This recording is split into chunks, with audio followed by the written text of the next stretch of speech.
పృథ్వీ గారు, మరి deputy CM Pawan Kalyan గారు, మరి సీఎం చంద్రబాబు నాయుడు గారు, లోకేష్ గారు ఇప్పుడు పార్టీ కూటమిలో ఉన్నారు కాబట్టి మీరు వీళ్ళని కలిశారా?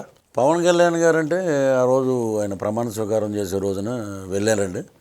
ఆయన గట్టి గౌరవించుకున్నారు, ఆశీర్వాదం. తర్వాత ఒక ఈవెంట్లో ఆయన గేమ్ చేంజర్ ఈవెంట్లో కలిశారు, బాగున్నారు అన్నారు, అంతవరకే.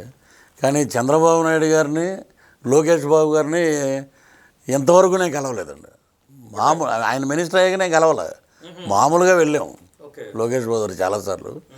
నాయకుడు చంద్రబాబు గారు ముఖ్యమంత్రి అయ్యాక చాలా పర్యటనలు ఉండిపోయినండి ఆయనకి. దావోస్ పర్యటన అని, ఇటని అమరావతి ఎలా ఉందో చూడటానికి 4-5 సార్లు అపాయింట్మెంట్ ఉన్నా అక్కడ ఆయన పర్యటనలో ఉండడం వల్ల క్యాన్సిల్ అయినాయి. ఈసారి 16న వెళ్తున్నాం కాబట్టి తప్పకుండా వారిని కలుస్తానండి, వారితో పాటు మాట్లాడతాను. ఇక డిప్యూటీ సీఎం వివాదం పేద నిజంగా ఎంత చక్కటి లీడర్ అంటే అండి, లోకేష్ బాబు గారిలో పరిణితి వచ్చిందండి బాగా బ్రహ్మాండంగా. ఆయన డిప్యూటీ సీఎం మీద నాకు ఆశ లేదు. అన్నగారు పవన్ కళ్యాణ్ గారు చేస్తున్నారు, దాని గురించి ఎవరూ మాట్లాడకండి. మనం డెవలప్మెంట్ చేద్దాం, మనం బ్రహ్మాండంగా ముందుకెళ్దాం. ఫ్యూచర్ అనేది నిర్ణయిస్తుంది. సో మీరు అంటే నిజంగా అది డౌన్ టు ఎర్త్ పరిపక్వత.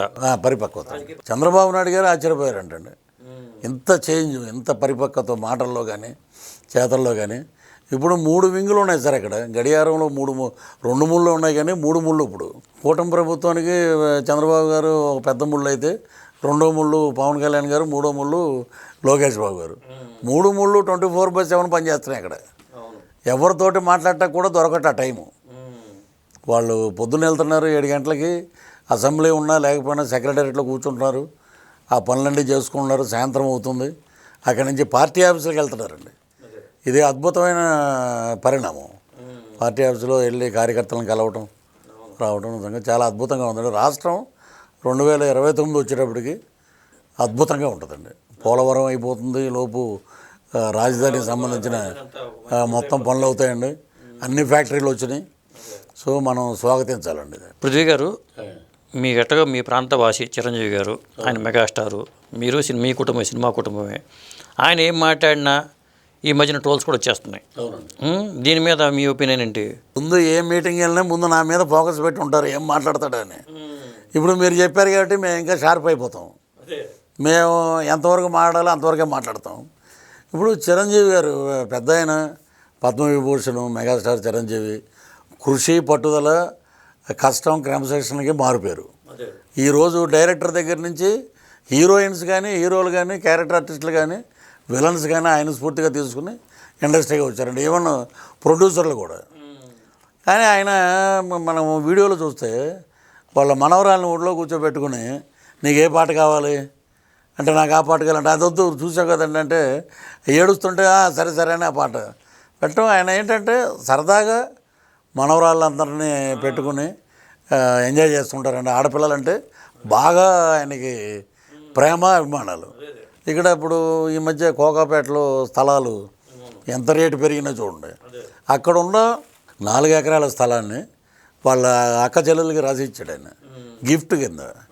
అన్నయ్య ఇచ్చిన ఒక రక్షాబంధన్ రోజున.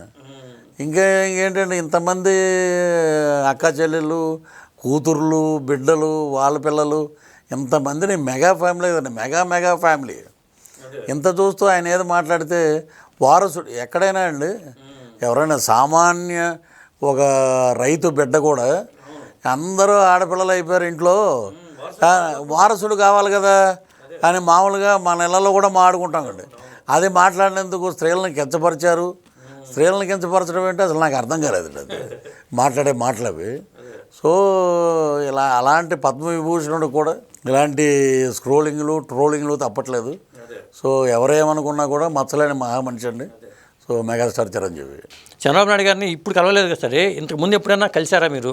కలిశారండి. ఇంతకుముందు కలిపినప్పుడు అంతా నమస్కారం అండి, బాగున్నారని నన్ను అడిగేవారు. ఒకసారి ఫ్లైట్లో కూడా ఆయన, లోకేష్ బాబు గారు వెళ్తున్నప్పుడు కూడా నమస్కారం పెట్టాం. ఆయన బ్రహ్మాండం ఉన్నారు, చాలా బాగా మాట్లాడతారు. ఇప్పుడు ఈ దాదాపు గవర్నమెంట్ వచ్చినప్పటి నుంచి ఇప్పుడు దాకా పరిపాలన చూస్తే మీరు ఏమనిపించింది మీకు ఇప్పుడు దాకా? ఎందుకంటే చంద్రబాబు నాయుడు గారు ఆయన పేరు గురించి ఏమి ఆశించట్లే, అభివృద్ధి మనం డెవలప్ చేయాలి. బ్రహ్మాండంగా ముందుకు తీసుకెళ్ళాలి రాష్ట్రంలో. చాలామంది నేను అడిగానండి, అన్ని ఊర్లలో పథకాలు ఇవ్వట్లేదు, పథకాలు ఇప్పుడు మార్చి నుంచి పథకాలు అండి. డబ్బులు లేవు అనేది జనాలకు కూడా తెలుసు. ఇటు దోచుకుపోయాడు మొత్తం డబ్బులు, బ్రహ్మాండంగా జరుగుద్ది, డబ్బులు వస్తే అన్నీ మనకి ఇస్తారు.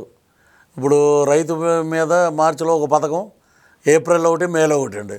స్టూడెంట్స్ ఇట్లా బోల్డ్ అన్ని ఫ్యాక్టరీలు వస్తున్నాయండి మనకి అద్భుతంగా, అందరికీ ఉద్యోగ అవకాశాలు దొరుకుతాయి. సో అమరావతి అనేది రానున్న 2 ఏళ్లలో ఒక అద్భుతమైన సింగపూర్లో తయారవుతుందండి. థ్యాంక్ యూ పృథ్వీ గారు. థ్యాంక్ యూ అండి. Thank you.